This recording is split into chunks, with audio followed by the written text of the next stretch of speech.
Ron. Here. Why didn't you say it the first time I said Ron? Because it's pronounced Aaron. You done messed up, Ron. Ron is present, everyone. It's not me who done messed up this time. In this particular video, we're going to be talking about a ruling in a case concerning the LDS Church, the Mormon Church. And guys, I don't know. I'm no expert. I'm just a guy who grew up in a cult. But it seems to me that this ruling could have some devastating carryover consequences for Scientology. And I'm curious to know what you guys think about this. So let me just pull up this article here. This is from a publication called the Salt Lake Tribune. Headline says, in setback for LDS Church, appeals court reinstates James Huntsman's tithing lawsuit. In a 2-1 decision, the Ninth Circuit says the faith's statements over how it funded City Creek Center could have been misleading to members. Okay, so we're talking about making misleading statements about what church funds are being used on. Now, there's a little known incident that occurred in Scientology where David Miscavige lost $30 million of Scientology's dollars on a fraudulent oil investment. I can guarantee you that when Scientologists are being locked in the doors locked and are being trapped inside fundraising events for the IAS, and they're being told why their hard-earned funds are needed so desperately and urgently right now, in order to safeguard the Scientology religion and to fund Scientology's war chest, I know a lot of those guys would be pretty surprised, dismayed, if you will, to learn that David Miscavige had literally just burned $30 million on oil wells that didn't exist. That's what comes to my mind when I see a major religious group, a major religion having to answer up in the legal arena for statements about how church funds are going to be used that turned out to be incorrect. I can tell you that if a church as powerful as the Mormon Church is being taken to task legally for this and losing decisions on this, an organization that has much less power and much less members, like Scientology, could similarly fall into these crosshairs. All right, let's take a look at the details. Okay. Is that a real word? Utahn? Is that someone who lives in Utah? I've never seen that word before in my entire life. Utahn, James Huntsman has been given another chance to press his fraud case against the Church of Jesus Christ of Latter-day Saints over its spending on the City Creek Center shopping mall in downtown Salt Lake City. In a major setback for the Utah-based faith, a 3-judge panel of the 9th U.S. Circuit Court of Appeals ruled 2-1 on Monday that a lower court judge erred by summarily tossing out Huntsman's lawsuit, which alleges he was misled by church leaders and seeks to recover millions in tithing donated to the church. The California-based appellate court's split opinion found that a genuine dispute over facts and the meaning of official statements by top church leaders remained when U.S. District Court Judge Stephen Wilson incorrectly granted summary judgment in September 2021 and dismissed Huntsman's case. The opinion also rejected church arguments that Huntsman's fraud lawsuit was barred by the First Amendment and its constitutional protections of religion. Those did not apply here, the panel decided, because the questions regarding the fraud claims were secular and did not implicate religious beliefs about tithing itself. That line in this article blew my mind and is what made me decide to do this video. There was a fraud case similar to this one brought by Luis Garcia, former Scientologist, very good friend of mine. And it was against Scientology. And I believe the case, what was at issue at the case was about $300,000 specifically that had been donated. And I could have the details wrong. That's what I recall. And it had to do with the fact that a certain fundraiser in Scientology, I think it was Charmaine Rogers, was going around telling a whole bunch of different rich people in Scientology, we need your money right now because your donation is going to pay for the Scientology cross that's going to go on the top of the new superpower building in Clearwater, Florida, also called the Flag Building. Scientologists call it the superpower building. And what was that issue was it was a specific statement of fraud. You told me that this is what my money was going towards, and that's not true because you told 20 different people that. I'm taking liberty with the actual facts of the case. I'm just totally paraphrasing this.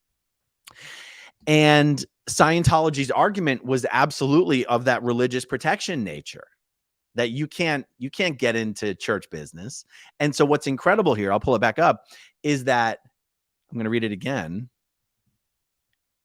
The opinion also rejected church arguments that Huntsman's fraud lawsuit was barred by the First Amendment and its constitutional protections of religion.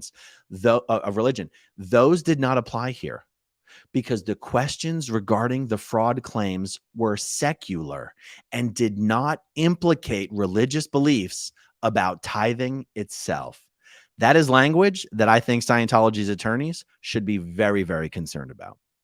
Okay, based on evidence offered in Wilson's Los Angeles courtroom, 2 of the 3 appellate judges found that a reasonable juror could conclude that the Latter-day Saint leaders misrepresented how tithing was being used with regard to the City Creek development. In Faith's April 2003 General Conference, then President Gordon B. Hinckley insisted that tithing funds have not and will not be used for the shopping center, stating that the money came from commercial entities owned by the church and the earnings of invested reserve funds. Okay, immediately what's going through my mind as I'm reading this is, wow, this case isn't even about a guy saying, I was promised the church money would not go towards this project. It's not even that. It's, I was promised that only this church money would go towards that project, but not this church money. It's not even that he was against the project. He's just against which bucket of church funds went towards the project. Now, to me, I go, wow, that's a pretty strange argument for a true believer to bring up and to go to war over, your church against. So, it seems to me that the argument in Scientology would be even stronger, meaning the fraud claim in Scientology would be even stronger. I can promise you, no one in Scientology was ever told that their hard-earned, hard-gotten and hard-given donations were going to go to oil well investments, much less speculative, fraudulent oil well investments in oil wells that it turned out didn't even exist. I can promise you that when I was in Scientology, most Scientologists would have been shocked to even hear that the church had $30 million, much less that David Miscavige had lost $30 million. I mean, as a staff member and a Sea Org member, I was always under the impression that the reason why funds were so desperately, urgently needed is because we didn't have any.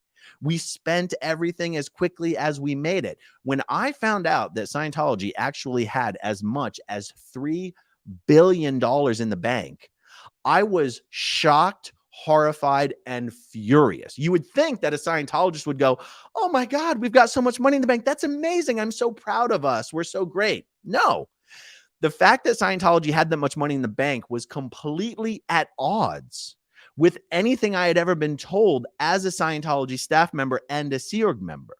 It was at odds with the fact that as Sea Org members, we worked 100+ hours a week for usually no pay.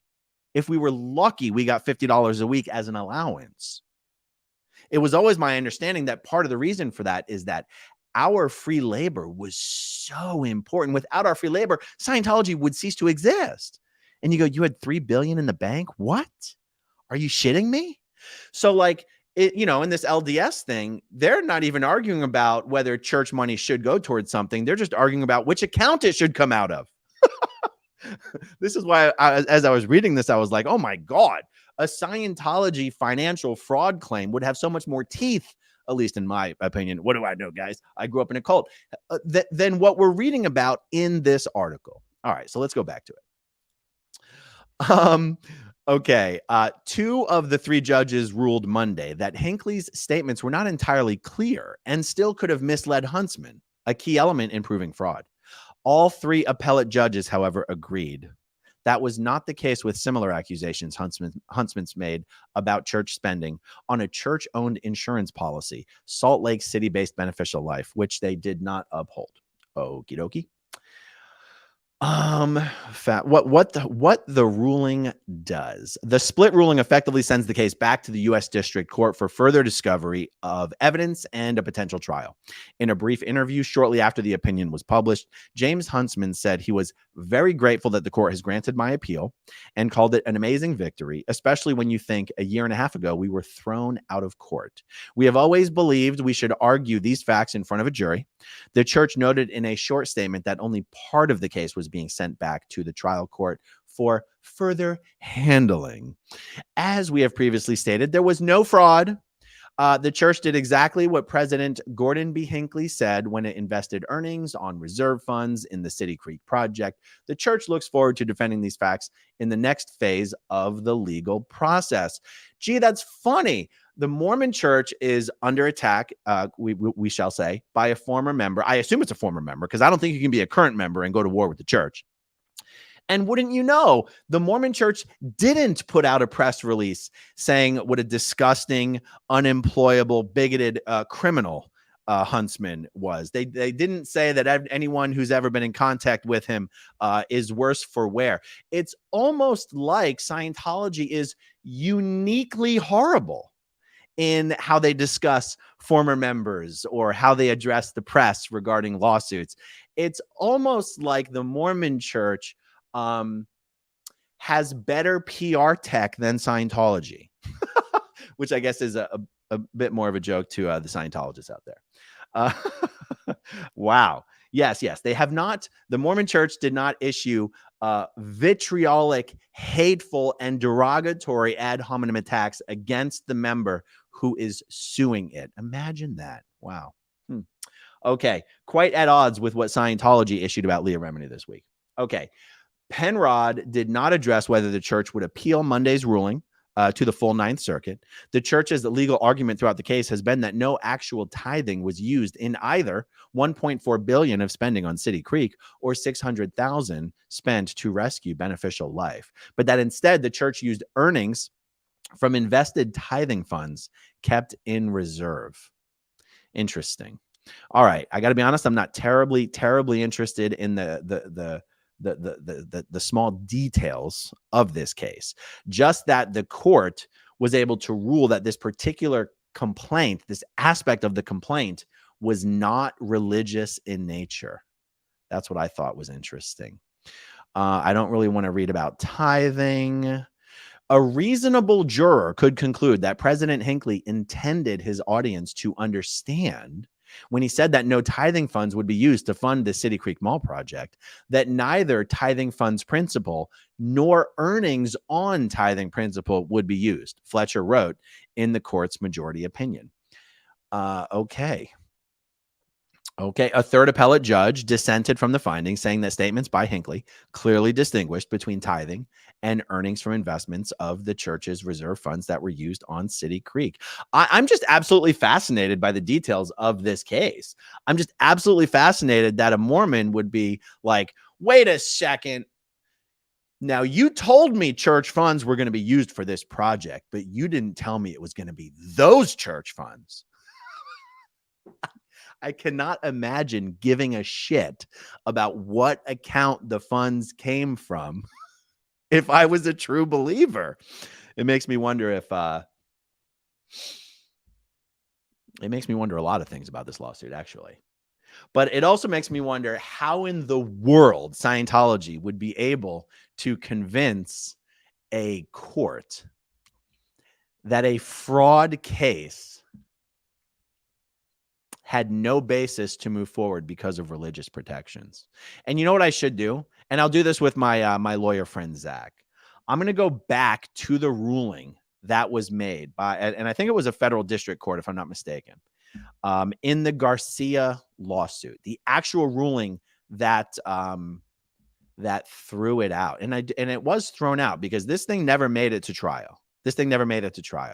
So Zach and I will actually go through that ruling and see if there is anything that's being ruled now in this LDS case that would actually contradict the rulings that were made in the Scientology case. Because again, I mean, I don't mean to just repeat myself, but here, what's at issue is not whether church money was going to be spent on a project, just which account the money was going to come from. And yet in Scientology, you've got things like David Miscavige losing $30 million on a bad oil bet. You've got David Miscavige spending $50 million to build him his own personal office building at Scientology's international base in Gilman Hot Springs that nobody's ever going to see. It's a confidential base. Nobody's allowed to go there. Most Scientologists aren't even allowed to know where it is. Almost nobody in Scientology has authorization to visit that place. We're talking hundreds of Scientologists in the world. Maybe 1,500 Scientologists have ever even stepped foot on this property. It's confidential. No one goes there. And David Miscavige built himself a $50 million office building. Now, there is a policy letter L. Ron Hubbard wrote back in the day called What Your Donations. It's either what your donations buy or what your donations pay for or what your donations fund. I can't remember. But it basically gave a bullet point of things that when you pay for Scientology auditing and training, this is what your money goes towards. And that is the closest thing that exists in Scientology, like what we're talking about here in this lawsuit, is, a church leader got up there and made a definite statement about what money was going to be used for. Well, this policy letter was L. Ron Hubbard's statement about what Scientology money was going to be used for. I can promise you in that policy letter, it did not say $30 million on bad oil investments. It did not say a $50 million office building for David Miscavige. And it did not say free labor to pimp out Tom Cruise's airplane hangar. It did not say Sea Org members designated to trick out a custom SUV for Tom Cruise. It did not say overseeing the staffing of Tom Cruise's household unit and his production company called Odin Productions. There's all sorts of financial fraud claims that if we're going to take this lawsuit against the Mormon Church as an example of what constitutes fraud, oh my God, the claims that could be made against Scientology are 10 times worse. How come we don't see those cases either A, coming forward, or B, being authorized to move forward? I don't know, guys. But it is something that would be very much worth understanding better, and it's what I'm going to try to do. So I'm going to do that with my lawyer friend, Zach. Any of you guys experts in the chat, in the live chat, in the replay, who maybe want to help shed some light on the differences between these two cases or these two lawsuits, I'd be interested in hearing your input on it. You guys can reach me at growingupinscientology@gmail.com. If you're like truly an expert on this and you want to help me understand the nuances, that would be actually very much appreciated. Okay, real quick, guys. Selena Michelle says, excellent hat. Scientology is an onion. So many layers, and it makes me cry. Hit the like button. Well, guys, if you're one of the 1,800 people watching live, do please do me a favor and hit that like button. When you say hat, are you talking about my little captain's hat here? Anytime we talk about Captain David Miscavige, I'm going to put on the captain's hat, you guys. Okay, that's the new rule. Captain Miscavige deserves the respect of wearing the proper hat. And let's see. Sue Prov says there was a whole 60 minutes, maybe from Australia or American, on LDS financial huge mismanagement. I know there's been a lot of press on this lately. What is so funny is that the Mormon Church has lost more money in accounts that it can't find the paperwork for than Scientology's ever had. I mean, I swear to God, I saw something like actually, when I was trying to pull up this article on a Google search, I think it said Mormon Church fined $5 million for improperly not reporting an account that had $38 billion in it. Are you kidding? David Miscavige is like green with envy about anything and everything the Mormon Church has been able to accomplish as an organization, as far as size, membership, money, influence, power. I would bet anything that David Miscavige studies the growth trajectory, the history of the Mormon Church to figure out, what am I doing wrong? What am I doing wrong? Scientology has been shrinking under David Miscavige's leadership since the late 80s, early 90s.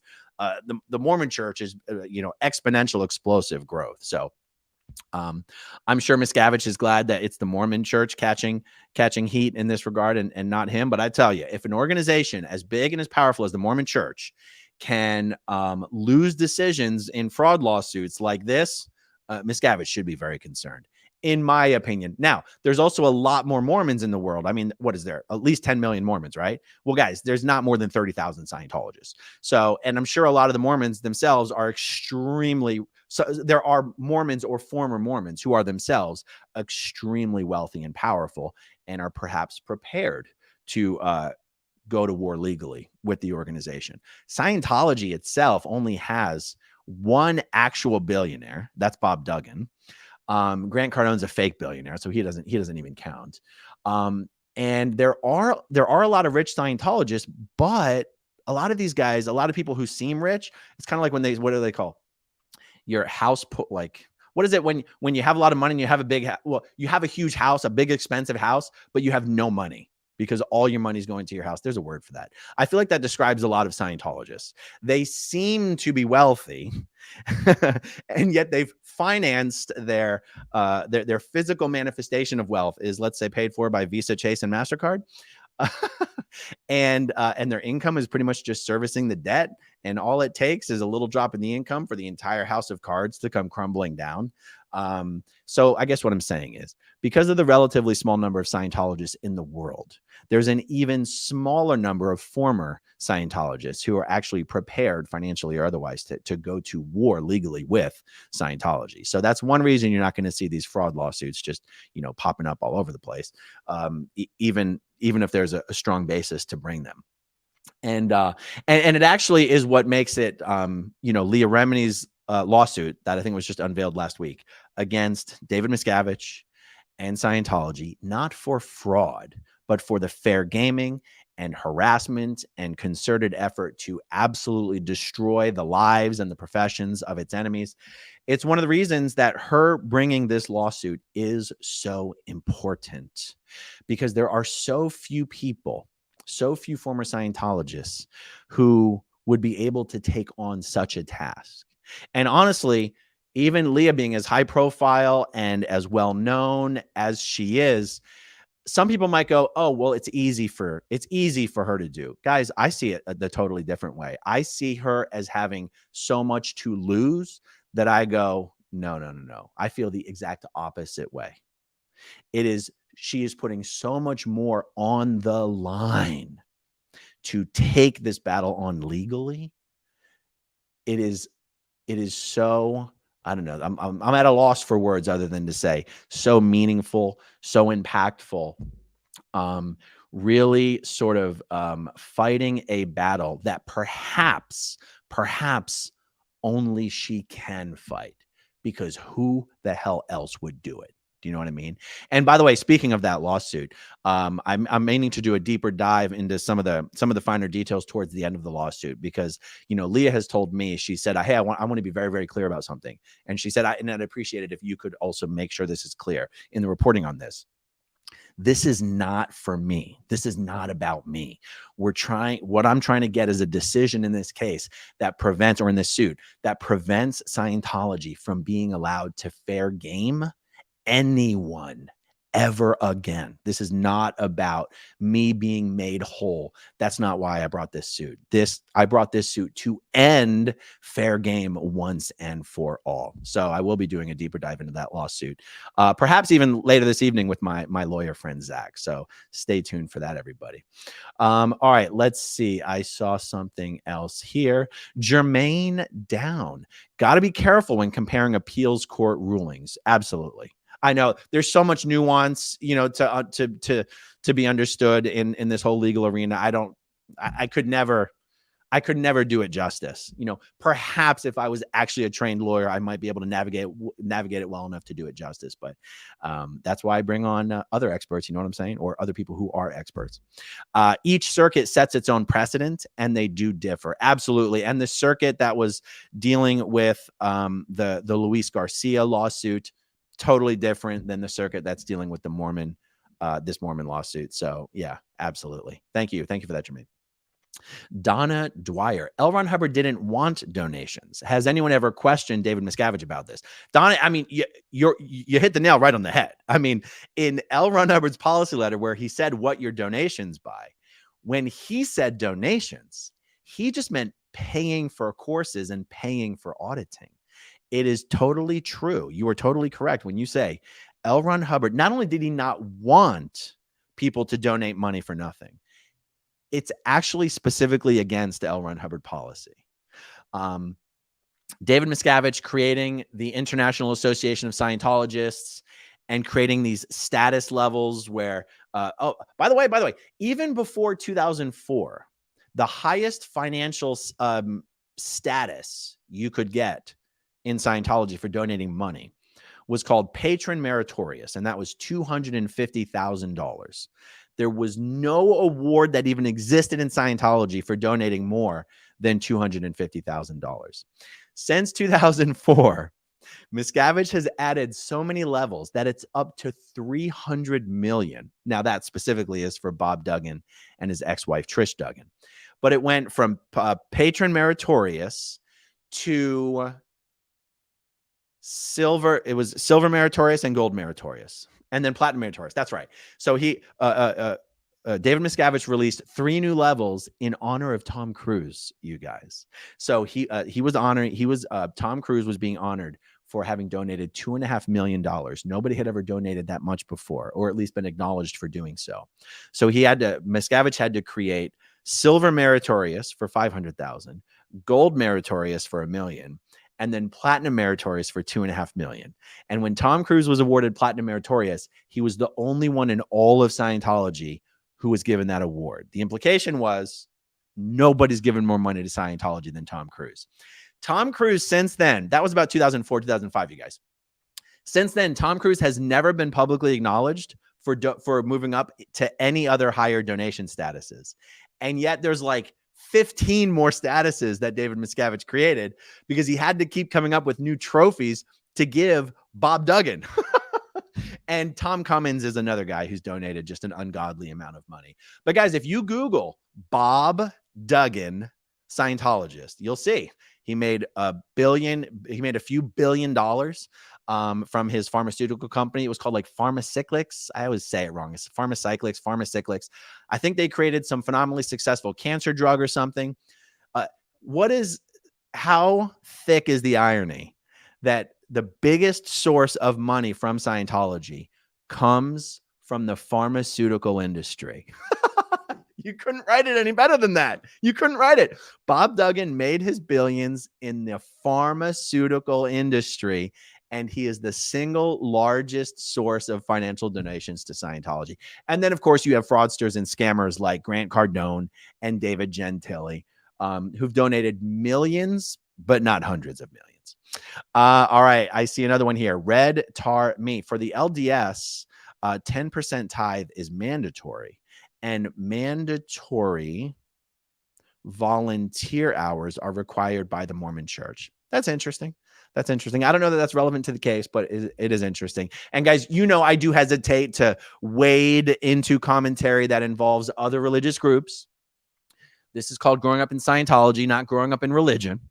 And, my focus on my channel is to talk about Scientology, not to drag religion in general or other religious groups. I get in a little bit of trouble if I mention the Jehovah's Witnesses or the Mormons, but let's just, truth be told, guys, facts are facts. Former Mormons and former Jehovah's Witnesses have very, very similar stories to former Scientologists. And there probably will be a time when I'll spend a little bit more time on this channel talking to other former Mormons and former Scientologists and former Jehovah's Witnesses.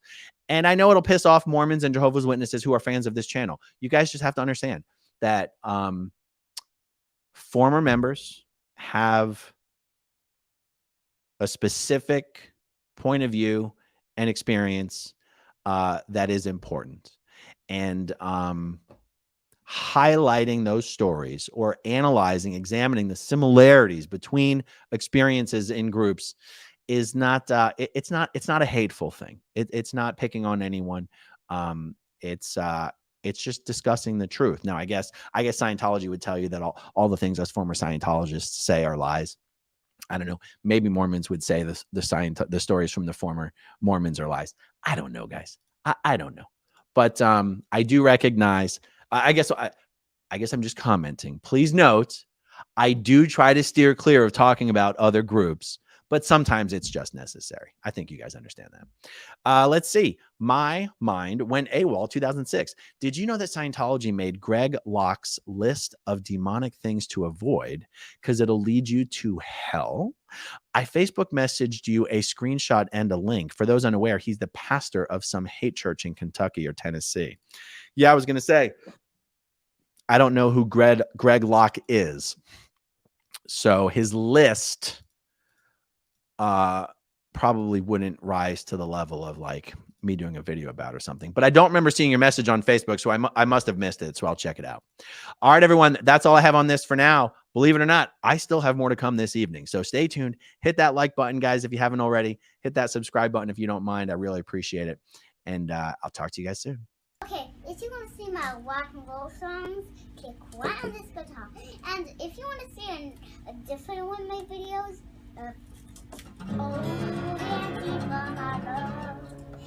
then you could click right inside here. If you have subscribed or not,